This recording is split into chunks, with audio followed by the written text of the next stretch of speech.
எண்கணிதத்தினுடைய வகைகள். இப்போ இந்த எண்கணிதம் வந்து இப்ப இவங்கெல்லாம் கொடுத்துருக்காங்க, பித்தாகரஸ், சால்டின், ஓகேங்களா, ஈப்ரோ, வைதிக முறை, வேதிக்க முறைன்னு கொடுத்துருக்கேன், தமிழ் எண்கணிதம், சீன முறை, மாஸ்டர்ஸ் எண்கள், இதெல்லாம் கொடுத்துருப்பாங்க. கிட்டத்தட்ட இந்த எண்கள்லாம் இப்ப அவை பிராட்டி பாடியிருக்காங்க, திருவள்ளுவர் பாடியிருக்காங்கன்னா இவங்களாம் எப்போ வந்தாங்க? இப்போ வந்தவங்க. உங்களுக்கு ஜென்ரலா ஒரு கொஸ்டின் ரைஸ் பண்ணுங்க.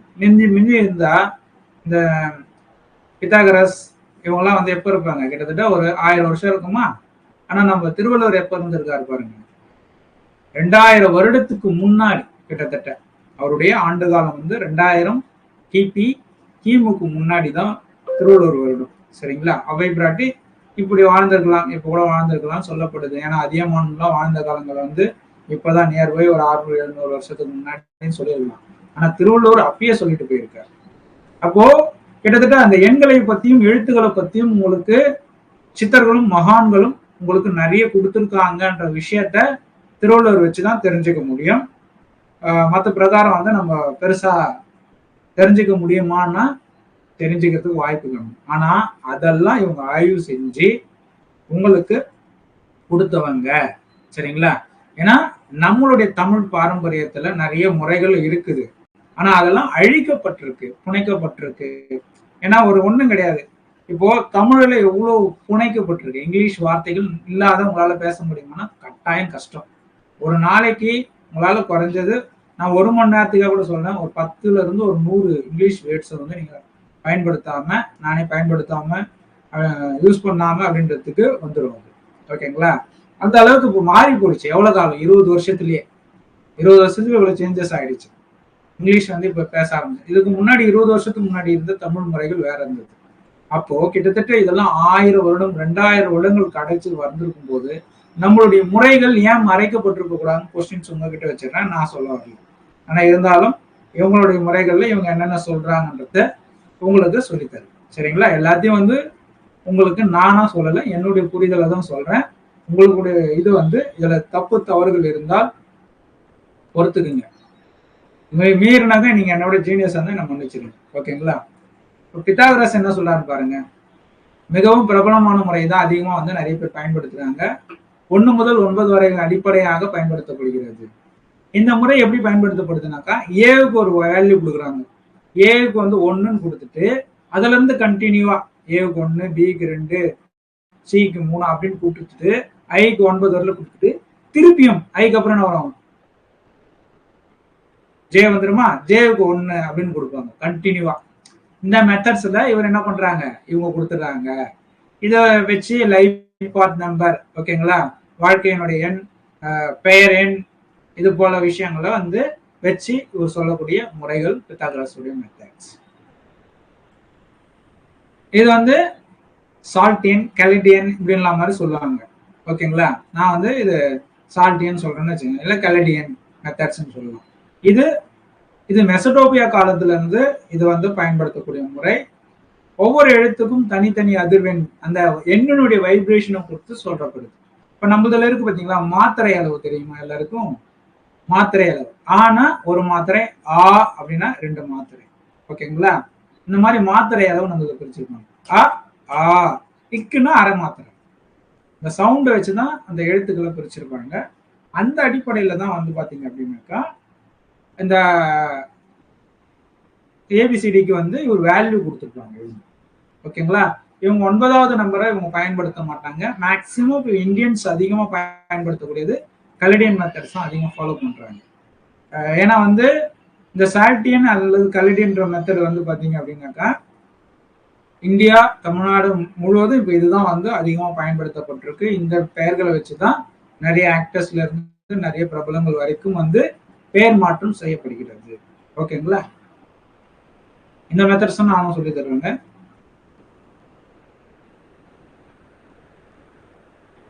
ஈப்ரோ மெத்தட்ஸ், இது வந்து யூத மதத்தினுடைய கபாலா அப்படின்னு சொல்லக்கூடிய ஆன்மீக மரபிலிருந்து வந்ததுன்ற சொல்லப்படுது. ஓகேங்களா? இது வந்து கிட்டத்தட்ட வந்து எழுத்துக்கள் அடிப்படையா சொல்லி உங்களுக்கு சொல்லக்கூடியதுதான்.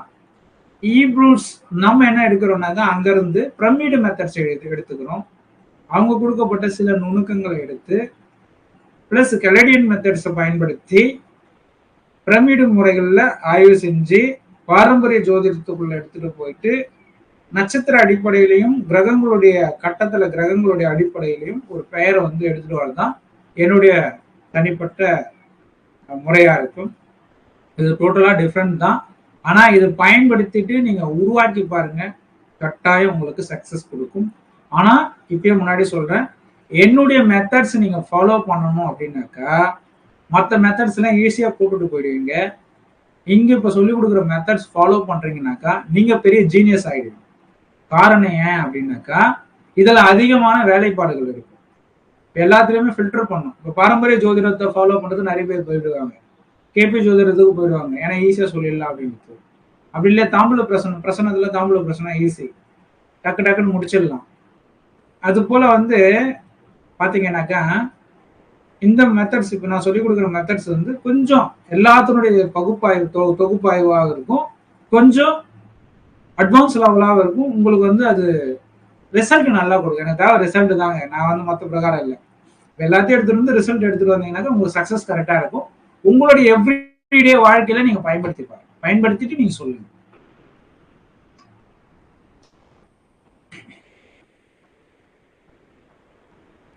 வைதிக எண் அடுத்தது. வைதிக எண்ணுன்றது சான்ஸ்கிரிட் முறையில இருந்து ஃபாலோ பண்ணணும். ஓகேங்களா? இந்திய ஜோதிட முறையில் இருக்கிறது. பிறந்த தேதி மற்றும் பெயர் அடிப்படையாக கொண்டு ராகு கேதுகள் சனி போன்ற கிரகங்களுடைய தாக்கத்தையும் குறிக்கிறது இது. சரிங்களா? பொதுவா ராகு கேதுகளுடைய தாக்கம் நம்ம எல்லாமே பயன்படுத்தாத இல்லை. ஓகேங்களா? ஜாதகர்கள் என்னும் ஜீவன் எண்ணும் இதை வச்சு பயன்படுத்த முடியும். ஜாதகரின் பிறந்த எண்ணு, ஜீவன் எண், உயிர் எண்ணு, உடல் எண்ணு, இந்த மாதிரி வச்சு இவங்க வைதீக முறையில ஃபாலோ பண்ணப்படுது. கிரகங்களுடைய அடிப்படை பேஸ் பண்ணி இந்த கிரகம் இந்த மாதிரி கதிர்வீச்சு இருக்கு, இந்த மாதிரி இந்த வேல்யூ, இந்த கிரகத்துக்கு இந்த எண்ணு அப்படின்னு கொடுக்கக்கூடியது தான் இதனுடைய மெத்தட்ஸ். எல்லாத்தையும் பேசிக்கா சொல்லிடுறேன், இதெல்லாம் இருக்கு அப்படின்றது. எதையும் வந்து நான் உங்களுக்கு ஃபுல்லா வந்து இதெல்லாம் வந்து இருக்கிறதுனால நீங்க நாளைக்கு கேட்டாலும் யாராவது இது பண்ணாலும் நீங்க சொல்றதுக்கு உங்களுக்கு தெரிஞ்சிருக்கணும். இல்ல தமிழ் முறை, தமிழ் இலக்கிய அடிப்படையில் பழமையான முறையாக இது. பெயர் எழுத்துக்கள் ஒவ்வொன்றிற்கும் எண்களை மாற்றப்படுகின்றன. உயிரெழுத்துக்கள் மெய்யெழுத்துக்கள் அடிப்படையிலும் இது சொல்லப்படுகிறது. இது 3 வகைகளா பிரிக்கப்படுது. உயிரெண், மூளையெண், பெயரெண் அப்படின்னு சொல்லக்கூடிய முறையில வந்து இது வந்து பிரிச்சு சொல்லக்கூடியது. இதை மட்டும் கொஞ்சம் உங்களுக்கு வந்து திணிச்சு விட்டுரு லைட்டா. ஓகேங்களா? அது நான் உங்களுக்கு தமிழ் முறை மட்டும் எப்படி பாக்குறாங்க, ஏன்னா நம்ம தமிழ் முறையில படிக்கிறதுனால தமிழர்களுடைய இது தெரிஞ்சுக்கிறதுனால கொஞ்சம் தெரிஞ்சுக்கணும்ல. இப்ப ஏன்னா நிறைய பேர் தமிழ்ல பேர் வைக்கலாம், அதனால நீங்க அதை கொஞ்சம் தெரிஞ்சு வச்சுக்கிறது தப்பு கிடையாது. சீன எண்முறை இப்போ வந்து அவங்க வந்து சீன மரபில் இருந்து வந்ததுனால அவங்க வச்சிருக்காங்க. பிறந்த தேதியை வைத்து லூஷு ரீட் என்ற பட்டியலில் இருந்து இந்த எண்களை வந்து எடுக்கிறாங்க. ஓகேங்களா? இதை வந்து ஒவ்வொன்றுத்துக்கு தனி சிந்தனை சிறப்பு. இப்ப நீங்க எப்படி வந்து காரகத்துவம் சொல்றீங்க, 1ஆம் பாவகம் ஜாதகருடைய தனி சிறப்பு, தனி ஜாதகரை பத்தி சொல்றது, தோற்றம், குணம், செயல்பாடு, அவரை ஃபுல்லா தெரிஞ்சுக்கிறது. 2வது குடும்பம், உறவு முறைகள், இதை வச்சுதான் இவங்க பேசிக்கா கொடுத்துருப்பாங்க. 3வது முயற்சி ஸ்தானம், அத உழைப்பு அப்படின்றாங்க. இந்த பேஸ் பண்ணி 4வது சுகம், இதை வச்சுதான் இந்த எண்களுடைய வேல்யூ வச்சு அவங்க வந்து கைட் பண்ணுவாங்க. சரிங்களா? அடுத்தது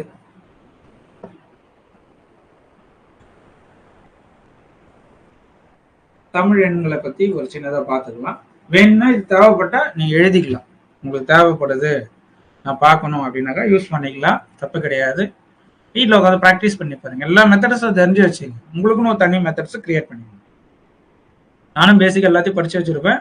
இது என்னுடைய மெத்தட்ஸ். எனக்குன்னு பேர் கேட்கறவங்களுக்கு நான் இப்படிதான் வச்சு கொடுப்பேன். ஆனா நார்மலா எண்கணித பிரகாரம் வச்சு கொடுத்தவங்க 5000 10,000 வரையில சார்ஜஸ் பண்றாங்க. அதை நீங்க நார்மலா ஈஸியா வச்சு கொடுத்துடலாம். ஆனா இந்த மெத்தட்ஸ்ல வச்சு கொடுத்தா நீங்க 50,000 கூட கேட்கலாம், என்னுடைய கருத்து. ஏன்னா அவங்களுக்கு ரிசல்ட் தேவை. அதை வச்சு நீங்க சொன்ன முறையில ஃபாலோ பண்ணி அவங்க கரெக்டா பண்ணிட்டாங்கன்னா பெரிய சக்சஸ் தான் அது.